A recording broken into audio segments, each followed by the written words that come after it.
Hello everyone, this is Maki. A new promotional video for the latest GQuuuuuuX has been released. It's the teaser trailer for GQuuuuuX Beginning, which will be released in Japan on January 17th. This work compiles and edits the early parts of the story into a movie format. Let's take a closer look at the content of this promotional video. It seems to contain some rather intriguing elements. I'm definitely planning to see the movie on January 17th. Also, just like when the Seed Freedom movie was released, I'll make sure to include a spoiler alert notice on the thumbnail whenever I discuss content that contains spoilers. For programs without a spoiler alert, rest assured that I won't be discussing spoilers. Now then, let's begin our analysis of the teaser trailer. Let's start with the intriguing elements I mentioned earlier. There's been a lot of speculation among fans that this story might take place in a parallel world of the Universal Century. Previously, I created a program that focused on this topic, analyzing elements such as the weapons used by the mobile armor Elmeth in the first Gundam, especially the bits, which seem strikingly similar to the ones shown. In this new promotional video, there were indeed elements that suggested that it could be a parallel world of the Universal Century. What were those elements? Let's start with a man who appears to be a soldier. Notice his color. There's a design that resembles a badge of rank. This insignia is from the Principality of Sion. It has wing-like patterns and a single circle representing the rank of either first lieutenant or lieutenant colonel. Since he's depicted as an important figure, could he be a lieutenant colonel? Interestingly enough, a similar character appeared in the first Gundam. That would be Shalia Bull, a captain in the Principality of Sion. His modernized appearance could almost be called the wire beginning of Shalia Bull. In the first Gundam TV series, Shalia fought against the Gundam and was killed. However, he did not appear in the movie version. Could this be a story that extends from the world of the movie? In the first Gundam, Shalia was introduced as a captain. It's possible to interpret that he was promoted for some reason. His pose with his fingers on his forehead is also noticeable. It could simply be a gesture indicating that he's deep in thought. But it could also be interpreted as a new type sensing something through his abilities. What role will he play in the story? Next, let's talk about the mechanical part that Yuzuriha is holding. This item also bears a striking resemblance to one that appeared in the first Gundam. This item is Tenrei's circuit. It was a component developed by Tenrei, the father of Admiral Rei.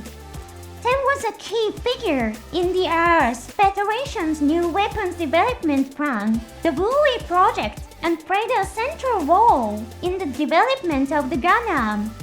However, at the beginning of the story, Ten was thrown into space during an attack by the Principality of Sion. Although he survived thanks to his normal suit, a kind of space suit, he was exposed to severe hypoxia, which caused significant damage to his intellect and mental state. Later in the story, Ten reappeared and gave Admiral the Tenrei's circuit.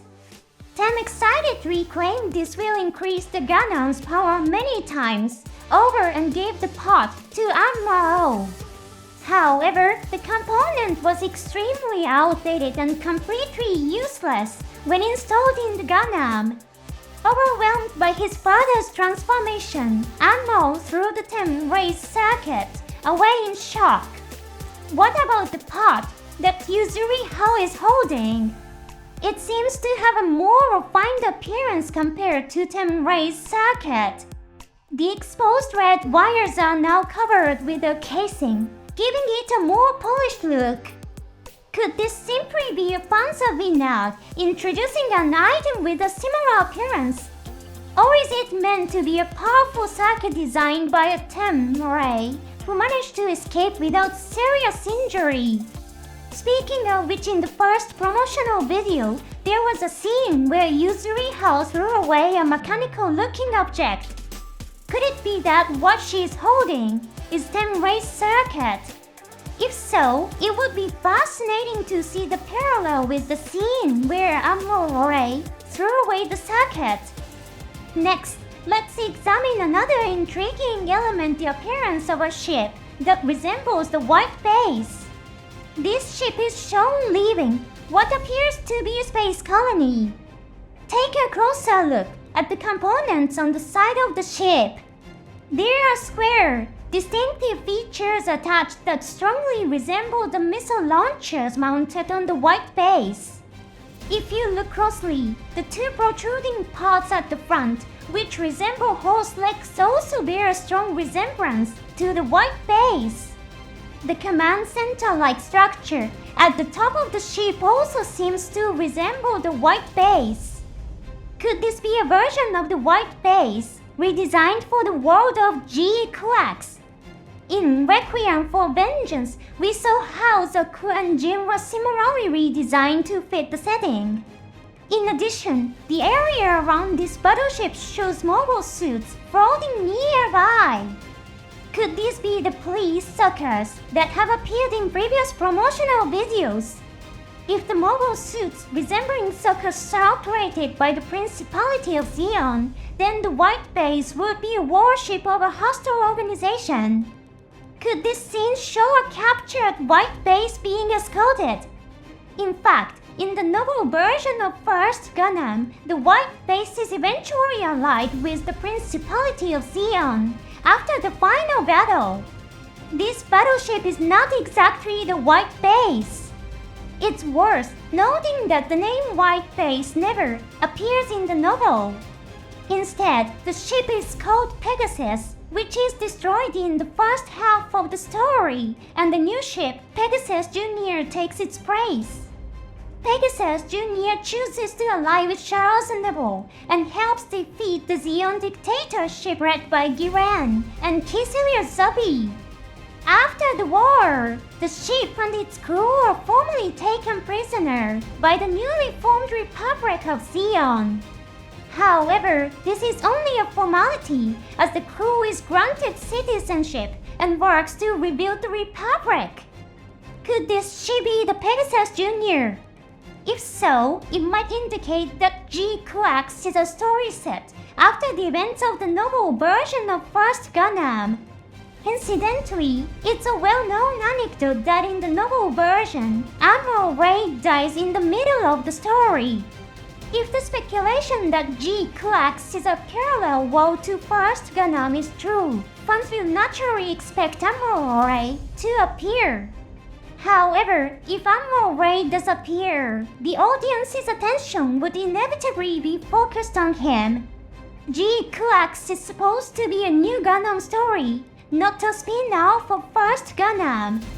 Having Admiral Ray die before the story begins may seem like ignoring a significant asset, but it could also be interpreted as an excellent decision to enhance the storytelling. As for Charles Neville, he survives in the novel. How to include Char in the story remains a challenging question. These three elements we've discussed so far reinforce the speculation that this story takes place in a parallel world of the Universal Century. Of course, there are other smaller elements worth mentioning. For example, the background of the scene where Yuzuriha shouts is similar to the background in First Gundam, when the new types were shown feeling each other. The cross-shaped light effect in the background is also similar.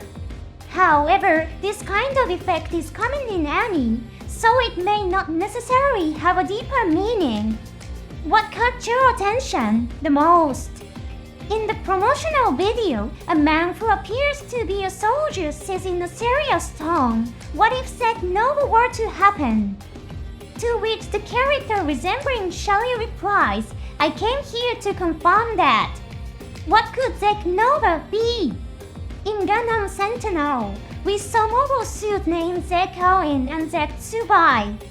However, it's likely that XEKU Nova is not directly related to the XEK series. Could it be some kind of dangerous phenomenon caused by the resonance between new types?